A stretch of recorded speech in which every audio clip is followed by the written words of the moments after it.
좌익들을 뭘로 부를 거냐 하는 것이 우리의 고민입니다. 거의 하나로 된 게 종북 세력인데 요새 하는 짓을 보면은 종북이란 말도 좀 아까운 것 같아요. 그렇지 않습니까? 종북이란 말도 좀 아까운 것 같아요.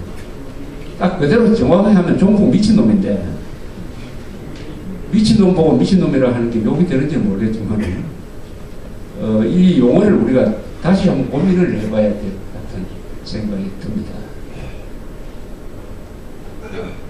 폭행당한 경찰서장을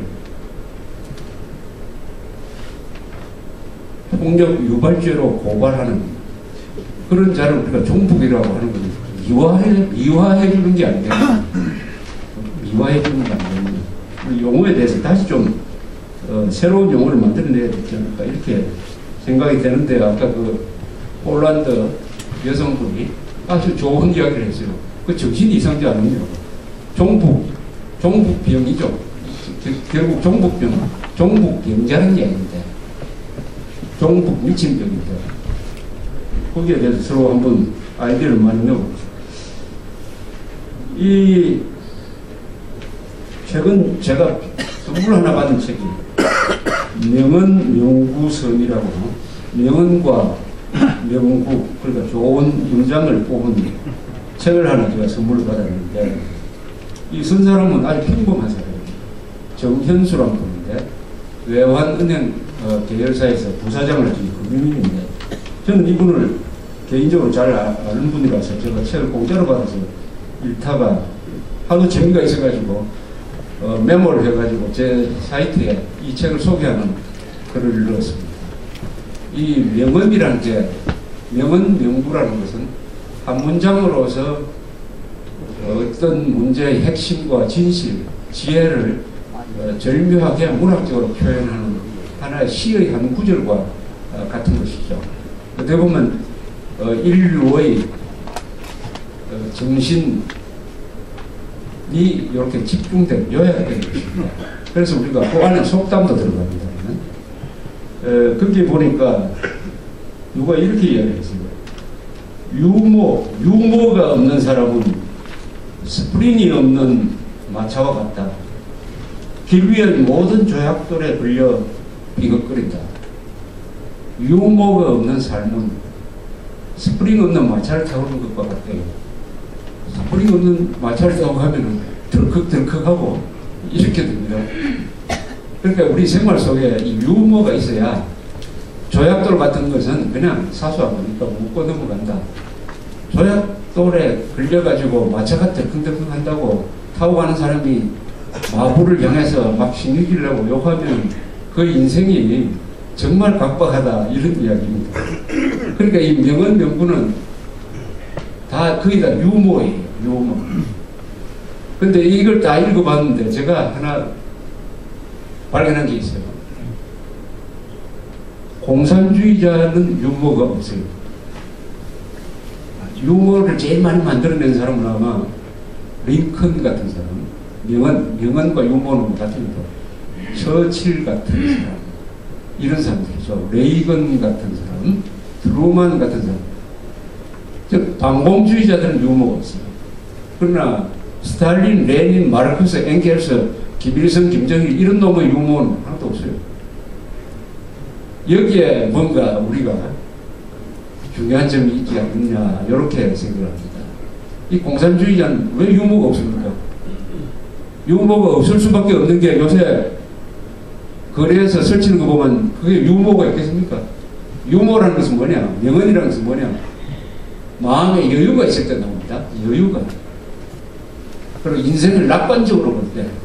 그런데 저 공산주의자들은, 저 좌익분자들은, 종북 미친놈들은 가슴속에 항상 뭘 가지고 삽니까? 불평, 불만, 증오심. 증오심을 갖고 사니까 그게 무슨 유머라는 꽃이 피겠습니까? 그러나 저 자들을 상대해가지고 오늘날 공산주의를 끝장낸 레이건 같은 사람, 처칠 같은 사람은 다 웃음이 있어요. 또 웃으면서 공산주의를 작살냈어요. 금상부적 얼굴로 작살낸 게 아니라 특히 레이건 같은 사람은 총 한 방 안 쏘고 아주 웃으면서 그래서 우리가 공산주의자를 좌익들을 대할 때 우리가 유머 감각, 여유를 잊으면 안 된다. 똑같은 수준으로 내려가는 것이다. 그러니까 이 별명 같은 걸 잘 붙여가지고 저 집단을 아주 우스개로 만드는 게 최고로 잘하는 것입니다. 악마는 조롱을 견디지 못한다는 말이 있어요. 이건 루트가 한 말입니다. 저는 악마 집단은 조롱거리로 만드는 게 가장 좋은 이기는 방법입니다. 그러니까 조롱거리로 만들기 위해서는 여러분들이 머리를 좀 쓰셔가지고 좋은 용어는 한마디로 그냥 시계로 만드는. 왜냐하면 저 인간들하고 같은 수준으로 가서 우리도 같이 정오 대 정오로 가면은 같은 수준 되니까 우리 인생이 너무 아까운 겁니다. 우리 인생이 아까운 거예요. 그래서 유머를 우리 잊지 말자. 그래서 이 책을 보면서 제가 아주 웃은 게 많았어요. 특히 우리나라 이 속담이 참 익살이 많아요. 우리나라의 유머 감각이 저는 세계적이라고 생각합니다.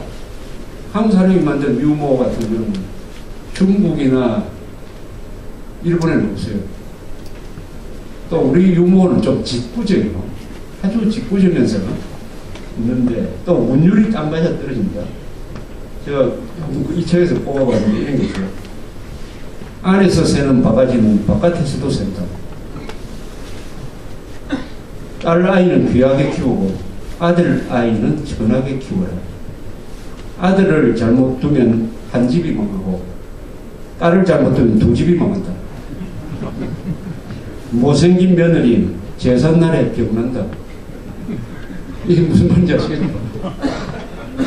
미국 며느리가 제삿날에 일 좀 해야 될 텐데 병났다고 해서 들어 누워버린다는 그런 뜻이에요.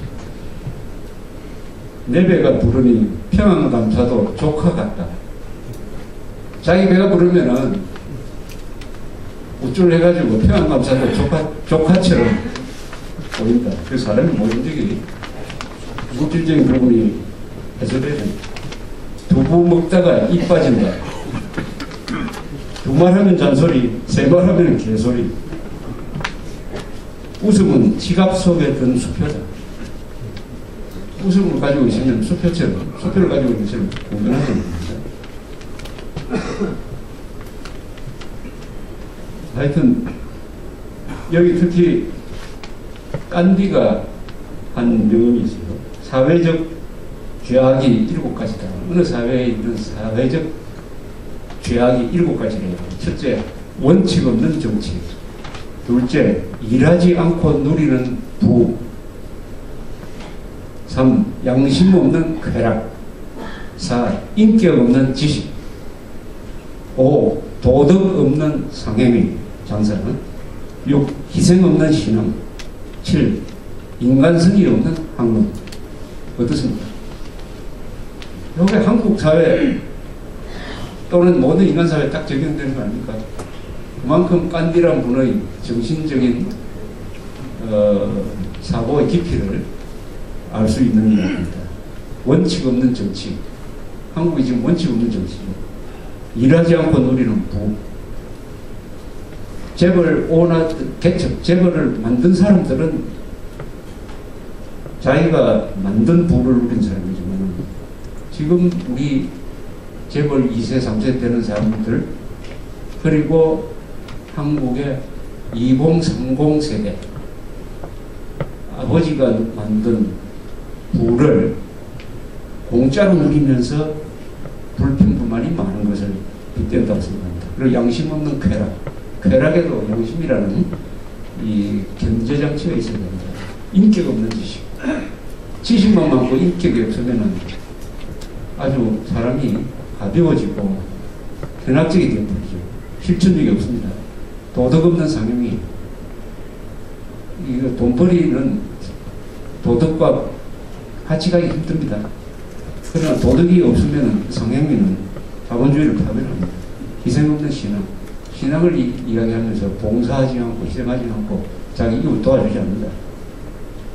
인간성 없는 학문, 아까 인기 없는 지식과 똑같은 말이 아니냐 이렇게 생각합니다. 그래서 이 하이에크라는 사람은 오스트리아 학자입니다만 공산주의의 본질을 가장 정확하게 비판한 하이에크라는 사람이 이런 이야기를 했습니다. 세상을 천국으로 만들겠다고 나서는 사람들 때문에 오히려 세상이 지옥으로 변한다.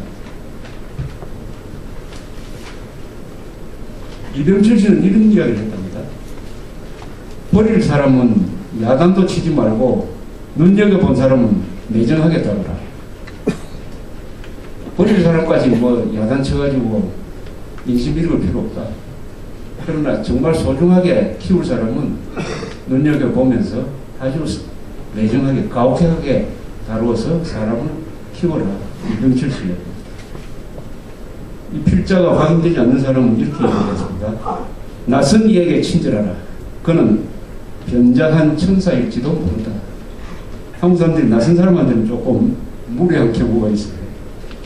이런 책을 연말연시에 선물로 주면 좋지 않겠냐 이렇게 생각합니다. 아까 명은 명후설이고 필자는 정현수란 사람을